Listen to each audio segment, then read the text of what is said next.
All right. Good morning, everybody. It's Saturday, January 20th. Thank you for tuning in to Jackman Radio. And I'm so excited to welcome back to the podcast 2024 presidential candidate for the Democratic nomination for president, Marianne Williamson. Marianne, how you doing this morning? Thank you for joining us. I'm doing well, and thank you for having me. Absolutely. So I'm assuming right now, Marianne, you're at a hotel somewhere in cold New Hampshire. Manchester, New Hampshire, you've Up got in it. Manchester.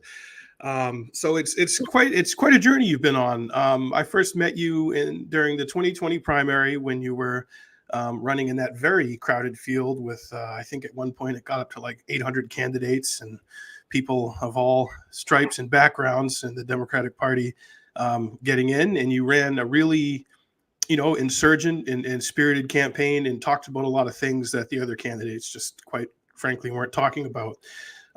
So based on that experience and how that primary went, what things and lessons and happenings from that primary campaign stuck with you and are giving you insight into how you're running this campaign?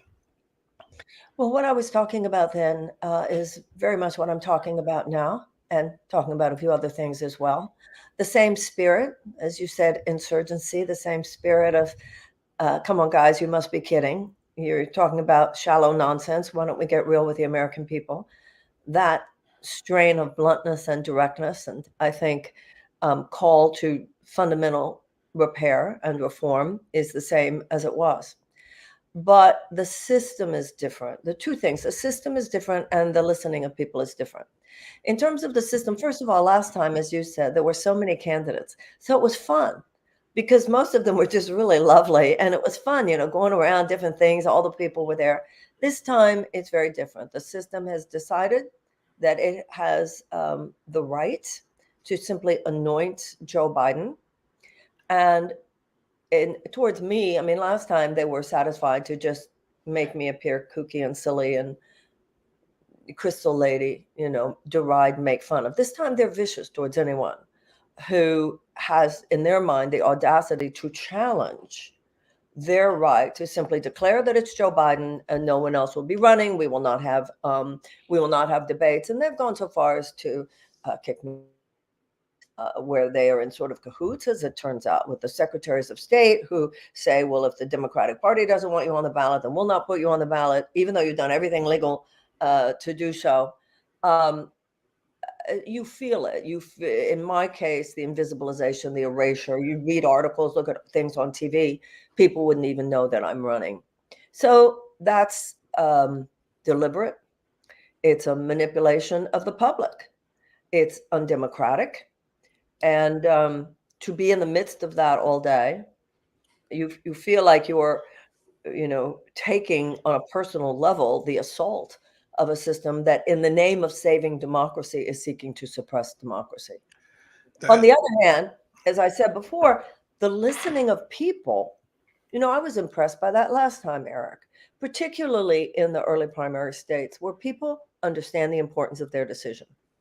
The system is supposed to work where it's people deciding who the nominee is, not the political party.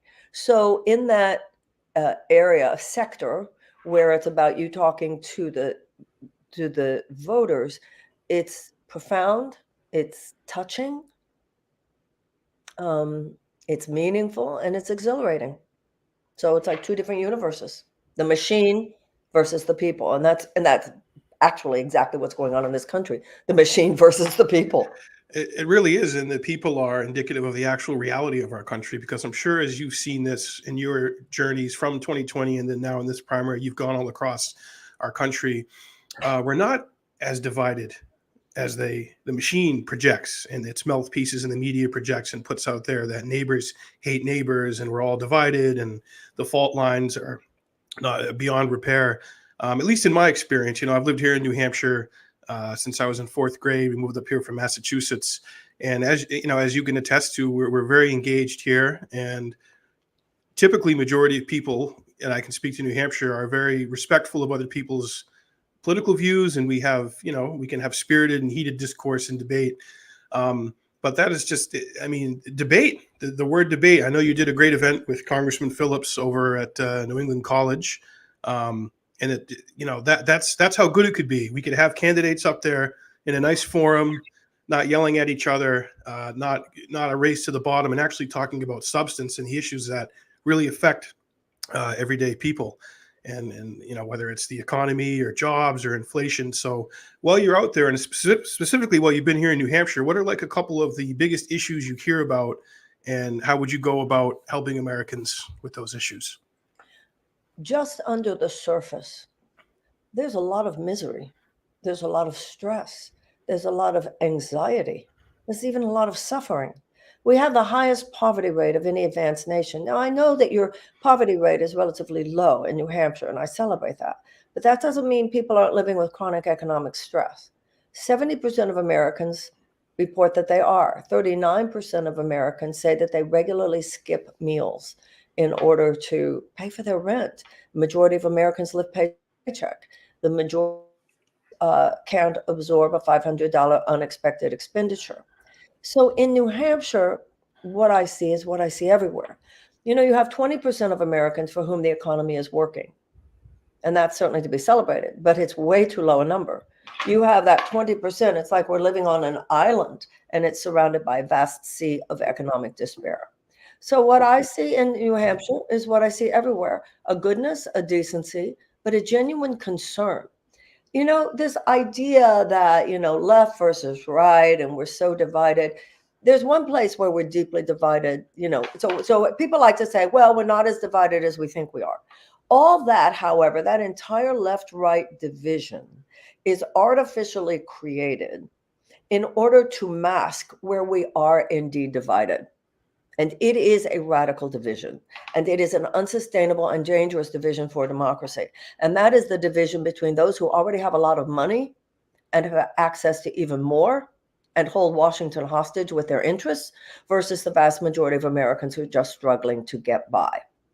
And that's what this campaign is about. This campaign speaks to the knowing within people that we've had a 50-year war on the middle class and the poor in the United States. In the 1970s, we had a thriving middle class. And I'm old enough to remember people could own a house, own a car, yearly vacation. Parent could stay home with the kids. One salary could support a family of four. People could send their kids to college. There has now been a $50 trillion transfer of wealth from the bottom 90% to the 1%. That middle class has collapsed now. So when you say, what do I see? I see two things. I see people who are living at the effect of genuine concern for themselves and for their children. But I also see a lot of people who are economically fine, but can see that something very dangerous is happening here, that we split into two Americas. And I think Americans want to feel called to something noble and great. And that is what this campaign does. It calls people to something noble and great, as in the beginning of a new chapter of American history, cutting the cord with an entire of neoliberal economics and trickle-down nonsense that has kept so many people in a state of constant economic stress. Yeah, and it's sad, you know, more and more I'm seeing in headlines families where there's like a suicide, murder, suicide in the family because they're underwater on their mortgage. They have financial strife. They're over leveraging credit cards to keep up appearances that they're fine and they're healthy. And these are people, otherwise, years ago, you wouldn't see things like this happen with the frequency that it's happening. And it's interesting that you point that out, because the system calls that a mental health crisis. This mental health crisis is the symptom. And the traditional politicians don't really want to talk about the cause, because if you look at the cause, how often the public policies enacted by those traditional politicians are the cause. And it's economic. People's lives are falling apart. Yeah. Well, you know, years ago when I was a kid, most of my friends, you know, we were middle class. Their parents had a mortgage and had their house, and they could make their mortgage every month and have money for the vacation and other things and live a comfortable life and a nice life. I'm 37 years old, and a lot of people in my millennial generation, myself included, I'll be totally honest here, I don't feel like I'm ever going to be able to own a house. That's exactly what I'm talking about. One, big issue that Bobby Kennedy's talking about is BlackRock, Vanguard, State Street, these mega corporations who are buying up. Someone goes in with a cash offer on something, and or they go in with an offer with a bank, and then someone will come in, some mysterious LLC will come in with a cash offer and swoop it right up. So these are big issues that are happening. So I mean, what could your everyday person do about this, or what can we do collectively as citizens? Well, Bobby Kennedy's not the only one talking about it. And I hope that people will go to Marianne2024.com and look at my housing policy. This is not just a housing crisis. This is a housing emergency. Like you said, it used to be the American dream that you'd have a house with a picket fence. For a lot of people, the American dream is to get out of debt before they die. So you've got those companies, the Wall Street companies, that are buying up whole neighborhoods. And that is not the entirety either. In New Hampshire alone, you would need 31,000 units in order just to get out of the hole. So we need a housing Marshall Plan in this country. We need 5 to 10 million units of social housing. And I have an economic bill of rights that makes a guarantee, that posits a guarantee of affordable housing. Not only do we have 600,000 people who are unhoused in this country, but many of them are working full time. We had an eviction rate last year alone of over 3 million people. That was as high as it was during the housing crisis. And when you have, as I said before, 40% of Americans skipping meals to pay the rent that they have to stay where they are.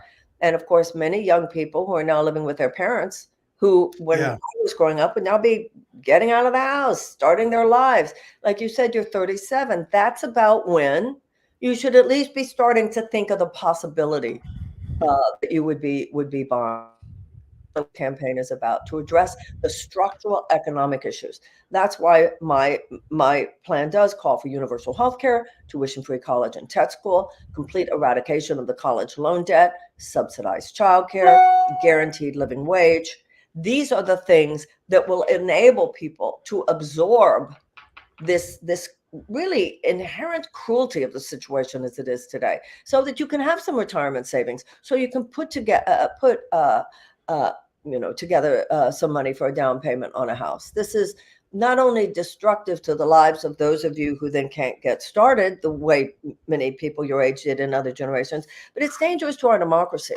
You can't have a thriving democracy where you do not have a thriving middle class, because too many of the resources of the country, both in terms of wealth and opportunity, are in the hands of a few people. That's not a democracy. That's an oligarchy. And that's where we already are. And the people have to step in now to continue to elect the people who have represented the economic masters of the universe who created all this, and expect them is getting increasingly absurd.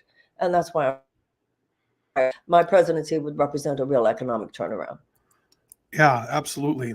And along with tough economic times, overall trust in institutions, in the media, banking, all A to Z across the spectrum is at an all-time low. And of course, week by week, and especially the last couple of weeks, Jeffrey Epstein and all that has been in the news. And I was just curious what your thoughts are on the Epstein affair, and what do you think that was all about, and who do you think he was working for? Well, even with the release of the names, there's not much going on there now that we didn't already know by now. And certainly it is an example, a kind of egregious, perverse embodiment of the general decline in honor and ethics, in legality. And of course, for me as a woman, central to that story, of course, is the assault on women and girls, and the almost male conspiracy to condone it, to overlook it, to protect it in one another. It's all there. It's all there. Isn't it interesting? And this is, of course, not to defend her at all, but the one person who ends up in prison for 20 years is woman. That's right. Is Ghislaine Maxwell. Mm-hmm. That's exactly right. A lot of these other people, they're just skating by. Clinton's name is thrown out there, Dershowitz, and of course, Bill Richardson died before he really had to kind of answer any questions. So I just think that speaks to an overall painting of our system is just completely rotten. And I think you're right. I don't think that's hyperbole, what you just said. I think you just said tanking of our system. It's completely rotten. Yeah. Yeah. You're right. It's And I, rotten. and I think that, it's almost like feeling like Paul Revere, because I think a lot of people would like to say, oh, the system tanking, the system rotten, that's hyperbole. You shouldn't use language like that. But when you talk about how far less dramatic, but similarly egregious examples occur every day.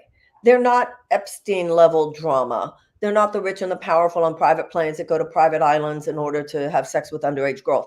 It doesn't have that level of almost like nationalism, but it has that level of malfeasance and criminality and cruelty. Yeah.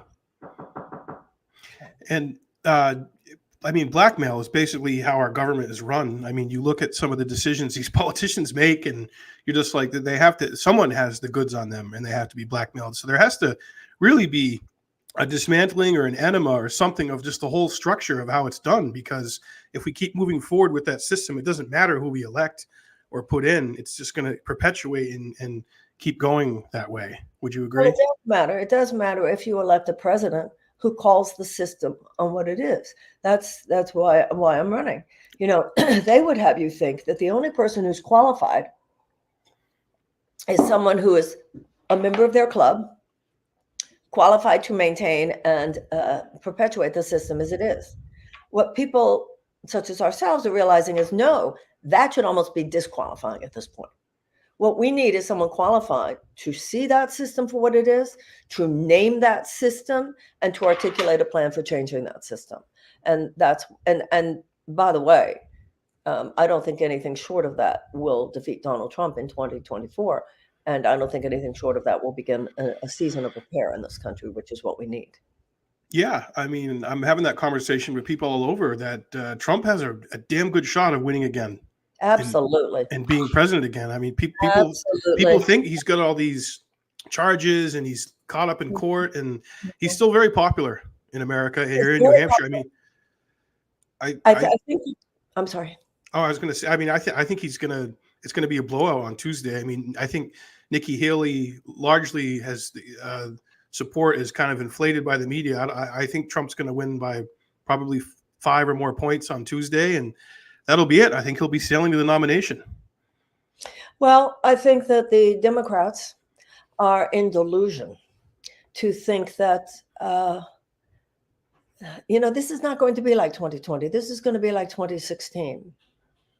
And I challenge the idea that because President Biden beat him once, that he is necessarily the best candidate to beat him again.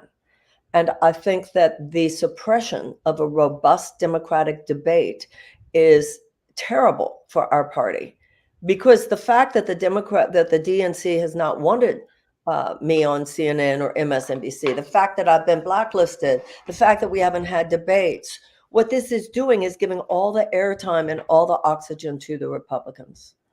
And I think that we need to meet the president on the level of his energy. His energy is we're going to pull you down. And my energy is we're going to pull you up. My agenda says you can have a better life. We can start over. The Republicans offer you crumbs, but the corporatist Democrats offer you cookies. You can't live on cookies either. Everything that my economic Bill of Rights stands for, plus my Department of Peace, plus a Department of Children and Youth, plus ending the drug war, plus a climate emergency. Those things are all considered moderate positions in every other advanced democracy. So we're headed for the iceberg here in all the ways that you've articulated, and we've got to turn this ship around. Yeah. And in 4 years in office, I would not be able to completely turn it around, but I feel I could get us around the curve and then hand it over to a younger generation, because it will be their turn then. Yeah, absolutely. And of course, foreign policy is linked to domestic policy. I was on board with Tulsi Gabbard last time around, and that was a big part of her campaign, was the two were linked. And we, in my opinion, are just pissing away billions and billions of dollars in overseas misadventures, which essentially, in my view, is money laundering. The money goes out, Congress appropriates it, it goes out for conflict or armament, and that just goes right back into the pockets there in Northern Virginia to the arms industry. So you're president. What What you get in there on day one, and obviously Russia and Ukraine is still an issue. What's your posture there, and what would you seek to do with that conflict? Well, two things can be true at the same time. And when it comes to foreign policy, they often are. Everything that you just said is true. Washington is riddled with warmongers. There is what's called the blob, this forever war machine, people who make trillions of dollars off war. To them, it's a profit center. The fact that they're actually as obscene as it was, that we already had an $858 billion defense budget. They're talking about 1.5 trillion. All true. All of that is true. And we need a president who is not so easily snookered and manipulated by those forces. And Vladimir Putin is a bad guy. And even though we did not have clean hands with NATO, with the Aegis missiles in Poland and so forth, we have to think long and hard about whether it is in the interest of anyone in this world, not just America, but anyone in the world, for leaders such as Vladimir Putin to think that they can just grab whole pieces of countries anytime they want. And yeah, we'll put up a fight for a while, but then, we'll get tired. So, I was hoping, as so many people were, that this counteroffensive on the part of Ukraine would be successful. And it was only successful insofar as putting us in what is basically a war of attrition now and a stalemate. I do not agree with the president's, his sending cluster bombs over there was terrible. There are reports of white phosphorus. So I think the first thing I would do as president, because remember, they get military briefings, security briefings that you and I don't get. I want to dig down one layer more deeply than I can as a civilian, because Vladimir Putin says he's counting on us to just tire. And then the question is, well, is he just going to go away if we just negotiate with him now? And my concern is there is no guarantee that if we wait, Ukraine would get a better deal. So, others say, well, but if you just do that negotiation, he's going to go back and do what he did with Crimea. This is what he does. He takes a slice, he goes home, he pauses for a while and comes back. I would want to be in deep consultation with European partners. It's not nothing that countries like Finland are rushing to join NATO, and for decades they wanted nothing to do with it. So it would be time for some very deep conversation about what the military prospects are, as well as what the beliefs are of other European nations. And then you either enter into talks with Putin. Although on the other hand, as people then point out, everything you go to with Ukraine, there's this, and then the other hand, other people say, what are you going to talk with Putin for? He's a liar. He's not going to tell you the truth. Until very recently, until these winter months set in, my thought was, let's see how the counteroffensive goes. That's why I'm on Ukraine. I see that we're caught between two bad decisions there. Yeah, I mean, it's certainly not a black or white, just snap your fingers, fix all, a solution to that. But when so many billions of dollars are just continuously going to that, and then all the things we talked about, people barely meeting ends meet and paying their mortgages and having to skip meals to pay bills, it's a hard sell to most Americans to justify all that money going out. That's true, and as well as I know that the mean-spirited, oligarchic, trickle-down, neoliberal, corporatist trend in this country that leads to the diminishment of resources for the public good is a completely separate conversation of expenditure than that which is happening with foreign wars. It's not like if you stop spending money to Ukraine, then that would be directly going towards education and child poverty. Right. No, I hear you on that. It's structural changes that have to happen. But there definitely is war fatigue in this country. And, myself being growing up with the Iraq War generation, I was 2003, I was a sophomore in high school when the invasion happened. It's 20 years. There's just always a war going on. And seeing my peers go over and come back. And now, some of them have drug problems. Some of them tore their families apart. It's just like a cycle that there never seems to be an end to it. Well, as I said, it is a forever war machine, and there is a military-industrial complex, and you need a president who doesn't just know that, but is able to withstand the obviously extraordinary manipulation that is perpetrated on the presidents themselves. I mean, how Obama could have presided over that the last 20 years in Afghanistan, and it's not even just that we were there. It's bad enough that we were there that long. I mean, it was absurd. It was what we were doing there and what we weren't doing there. I mean, we clearly were not bolstering outside of Kabul itself the kind of democratic structures that would have really aided people. When by the time we left, we were hated by the Afghan people just a little bit less than they hated the Taliban. Yeah. And then Right. what does it say about the way we left? I think the way we left, I know there are people who love to say, oh, well, there was no easy way to do it. Clearly, they could have prioritized escape of those women, particularly those who had aided the United States much more than they did. Right. Yeah. Well, I would have kept the military in and had those people covered. And you get the military out last. You get all your people out first as best you can. Obviously, that's a sticky situation. Um, but yeah, it was disastrous. But of course, you don't know, like you said, we don't get those briefings, and you don't know the ins and outs of everything until you're in that seat. And it's Well, quite a hot seat to be in. no, there's a president could have gotten that would convince me that it was okay to not even try to rescue those women. Yeah, it just wasn't even on the radar. Wasn't their priority. Yeah. So what is the best thing about running for president, and what is your least favorite thing about running for president? The best thing is when you are talking to the American people, Martin Luther King said, your life begins to end on the day you stop talking about things that matter most. When you were in conversation with the American people about what's really happening in this country, and you see the decency, the nobility.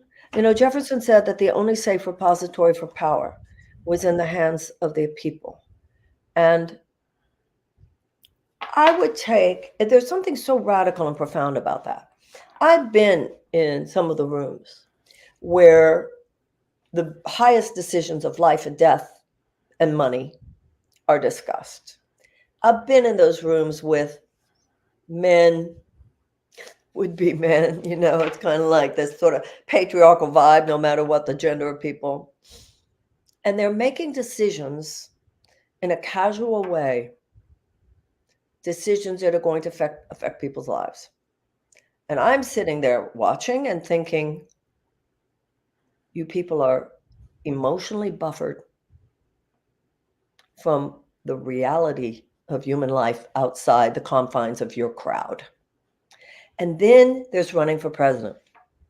And you are with people whose decency, goodness,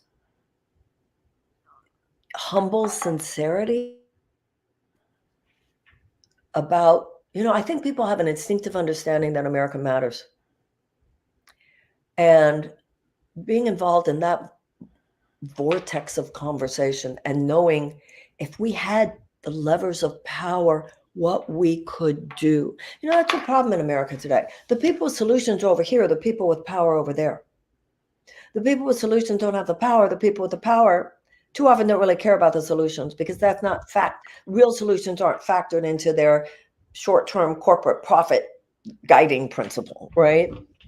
As in war, profits for defense industry, energy, profits for big oil, food, profits for big food, people's health, profit for big pharma, profit for big insurance. That's how corrupt it is. It's a system of legalized bribery. But when you're running for president and you're actually talking to voters, people hear you on the level you speak from. So when you speak to people from a place of, our children are being fed carcinogens in their food that should be there, and there's PFAS in our water that should not be there, and everyone should have universal health care, just like they do in every other advanced democracy, and we should have tuition-free college and tech school like we had before the 1970s. and people should be able to live on just one job, and and to have that conversation with people, a kind of coalition of conscience and goodness. And then when you're running for president, that this is possible, and then you understand why they don't want me on CNN. You understand why they don't want me on MSNBC? Because I'm reminding people we could have this too if we had not been trained to expect so little. We've been trained to limit our political imagination. So it's an honor to be part of the process. The worst part is the brutality of the machine. Invisibilize her, erase her, attack her, smear her, mischaracterize her, send your goons out on the internet to talk about her, to throw dust in people's eyes, kick her off the ballot, close the door when she's about to speak somewhere, cancel her events. It's brutal. It's psychologically and emotionally brutal. But it's also kind of like when you were talking about how the Epstein situation is a sensational embodiment of where America is. My being a woman trying to just speak things that we all know to be true and being so slapped down by the system is a kind of sensational embodiment of what Americans go through every day. The system wants to squash you. The system wants to use its money, and it is about money, hundreds of thousands of dollars to get on these ballots. I mean, the system is to make sure that only people of wealth or access to great wealth can be anywhere near the system. $1 million donations to super PACs and all of that. So the system is designed to squash you down, make you go away and do as you're told. And I feel by my refusing to do that, hanging on, that hopefully I'm helping to penetrate the ethers and create more and more of a template, because this needs to be a revolutionary time. We need a revolution, a political revolution at the ballot box. And I hope that that on January 23rd, Granite Staters will initiate it, because the only way, the status quo today will not disrupt itself. The only way it will change now is if the people step in. Yeah, and New Hampshire is a place where things like that happen. I mean, it's obviously we know that this cycle has been pretty egregious with what the DNC has been doing, effectively giving the middle finger to the people of New Hampshire and saying your vote doesn't matter, and what you decide to do on election day is ultimately a little consequence to us, because in New Hampshire, if you get, I think it's 15% or higher, you will get awarded delegates, and that's been the past in past primaries. And what the DNC is telling candidates like Dean Phillips and yourself is that even though our Biden will not be on the ballot, we're going to write him in. And even if you do really well, if you win or get 15% or better, where you would get delegates in the past, you will not get delegates, and they will not be seated at Chicago at the convention. So it's just right in our face, the outright thuggery, and the DNC is basically a mafia. It's like a kind of a moneyed, detached neoliberal mafia. It's what my view of them is now. Let me tell you, what you see in some of these states and how it works, that is the word that comes to mind. That's racket. It's so the people of New Hampshire have a tremendous opportunity on Tuesday, because they can, it's been very impressive the way New Hampshire stood up so far. Yes, we're going to have the primary no matter what you say. Yes, that's what our Constitution says. Even your Republican Attorney General cease and desist to that letter. Yeah. It's time for the voters to step in. I don't understand this codependent relationship that some Democrats have with the DNC, especially in New Hampshire, that slapped you in the face, and you're going to say, "Oh, okay, we're going to you how much we love you by putting in Joe Biden." What is that? That's like being pissed on, and you're told, "No, that's just rain." Yeah, it's like a husband who just cheats on you and cheats on you and cheats on you, and every 4 years he comes and says, "Oh, baby, give me another chance," and the woman says, "Okay." It is. It's horrible, and this is my 7th New Hampshire primary, and I'm disgusted by it. So there's a lot of sentiment of that, Marianne, here around. So I think between you and Dean Phillips, it could be a really big story next week about something happening in a referendum against the corruption and against the thuggery and just the outright subversion of the democratic process. It's just sick. It's sick, and I think that is one way push back on that and to break through it is to go out next week, and you have a couple of great options in Marianne Williamson and Dean Phillips. We had, I know you're coming to Peterborough tomorrow, right here where I live. I'm hoping to get over there to see you tomorrow. My state rep, Jonah Wheeler, is hosting the event at the library. It's at 6 p.m. tomorrow here in Peterborough, New Hampshire at the public library. So everyone who's watching, who's in my neck of the woods, who's in New Hampshire, I would just recommend go out to one of Marianne's events. She's here. She comes out. She goes to the diners. She goes to the libraries, house parties. She goes to where the voters are, and that's what's refreshing, and that's what's amazing about New Hampshire. I met a couple who drove 5 hours from Pennsylvania to come see Dean Phillips the other night here at the brewery in my town, where we interviewed you a few years ago for the first time we had you on the show. And they couldn't believe, and they mentioned you too, they couldn't believe that we can just go to these events and like Dean Phillips is right here, Marianne Williamson is right here, and I can just ask them anything I want. It's not scripted. Questions aren't screened. The candidate's not on a TV screen in a basement like we saw with Joe Biden last time around. So it is really special. So I want to applaud you, Marianne, for participating in our process and putting yourself out there. And I ran for public office once in 2012 for state rep here in New Hampshire. So that's a lot more. That's a lot smaller than running for president, but it is very same animal though. It's the same animal. Well, that's it. It can be very psychologically damaging. Time and time again, people saying things about you, mischaracterizing who you are, and you can't possibly respond to every attack and every smear and every bit of slander. So it takes someone who has moral courage and who is not afraid to put themselves out there. So, I really respect you for doing that, Marianne, and putting yourself out there. I think it's awesome. Well, thank you. I will be in Manchester this afternoon at 1:00 at the community college. And then I will be at the Old South Church in Portsmouth tonight. I think it's 7. And people can go to see where I'll be in the next few days as we head up to Tuesday at Marianne2024.com on the events page. And like you said, people can come out and we'll have whatever conversation people want to have.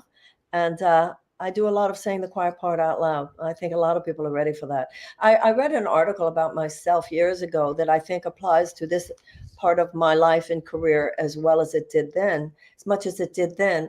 Somebody wrote, Marianne Williamson isn't saying what everybody else isn't saying. She's just saying it when the microphone is on. And that's what I think my campaign stands for. Just what actually we're all saying, but that somehow we feel like we're alone and the system is having a completely different conversation, and it makes you think, well, I'm crazy, but now people are realizing, no, the system is crazy. And we people, this is supposed to be of the people, by the people, for the people, not of the corporations, by the corporations, of the corporations, or by the DNC, of the DNC, by the DNC. And you're right, it's the people of New Hampshire, the voters of New Hampshire have the power. It's extraordinary. You have the power next Tuesday to say, okay, enough of that. We're going to start turning this around, and we're going to start turning it around now. That would be amazing. It would be amazing. Yeah, absolutely. I mean, I just think it's pathetic. An incumbent president has to do a write-in campaign in one state that he purports to represent as commander-in-chief of the United States. I think it's just. Oh, and Florida won't get to vote at all. Yeah, that was just outright. They just kicked you and Cenk and Dean right off, right? It's not just Florida. It's Tennessee. It's North Carolina. It's Wisconsin. No. It's so undemocratic. You can't even believe it. The undemocratic party. Well, if anyone has any questions they want to put in the chat, we have a few more minutes. So we could get to a couple of those. But one thing I didn't mention or ask you about, Marianne, was right now, today, what your thoughts are on how to help the Israel-Palestine issue. I know it's a pretty loaded question, but what is your posture in that conflict? And what do you think would be the best path that a president could do to bring some kind of settlement over there and some kind of peace? To say to Bibi Netanyahu, no more. Which is what we should have said a long time ago. And some presidents had tried. Clinton tried. That $3.8 billion that was a memorandum of understanding until 2028. So as president, what I kept saying, I couldn't have unilaterally stopped that, but I could have definitely said that it could only be used for purposes which did not transgress our moral values. Obviously, the illegal occupation on the West Bank, the blockade, the siege in Gaza, the settlements, these are illegal projects that no American money should have been given towards. And now the president is saying he wants to see Netanyahu ramp it down. Can you imagine saying to what is essentially mass murder, ramp it down? No, stop it. Stop it now. There needs to be a ceasefire. It's not just ceasefire, it's ceasefire now. Release of those hostages and an immediate plan of architecture for a two-state solution. Now, Netanyahu, whose policies have so mightily contributed to this horror over the last 15 years, he's saying, oh, no two-state solution. So President Biden is saying, no, we need a two-state solution. Biden is saying, oh, Netanyahu will get there. At what point? It makes no sense to me. I would be much tougher on Netanyahu. And let me say this, and for whatever it's worth, I am Jewish. There is no way that we should on any level minimize the horror of October 7th. And I appreciated the president's moral clarity, but we need the same moral clarity regarding this bombardment, this indiscriminate bombardment of civilians in Gaza. And that's where the United States should be. All men are created equal doesn't just mean Americans. And we should have equal and equally robust commitment to the safety, to the security, and at this point, to the sovereignty of both peoples. And that is where I would be as a president. But I don't know what we're waiting for while he chooses to ramp it down. Although we do know what we're waiting for. And it's not okay. And if I were president, I would simply say, this stops now. Now, you still got Congress to deal with, but that would certainly be my position. Well, absolutely. And going back to the Epstein thing, I can't help but connect the blackmail and that kind of operation and leverage that something like that would have over decision makers in Washington to just do this or just keep appropriating billions and billions of dollars to that machine, to the far right Likud over in Israel to continue to execute these policies of basically erasing the Palestinian people. So if we can get someone in there who's not compromised and not bullied by AIPAC or not caught up in the Epstein thing, because my take on Epstein is that's Mossad, that's totally Israeli intelligence. I don't actually. There's no evidence of that. And as a Jew, I have a problem with, well, so-and-so's a Jew, so it must be Mossad. I mean, I'm experiencing a lot of that myself. I mean, well, I'm not coming at it from that angle.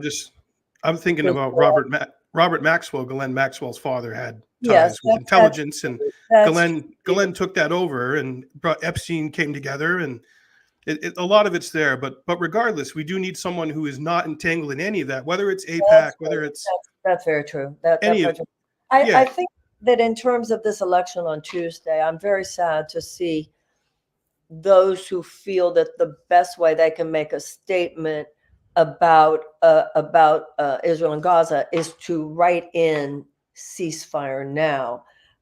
If you really want to help the people of Gaza, if we're not just talking performative statement, but actual helping the people of Gaza, the best thing someone can do is vote for a candidate who not only calls for a ceasefire now, but has been from the very beginning, even before it started.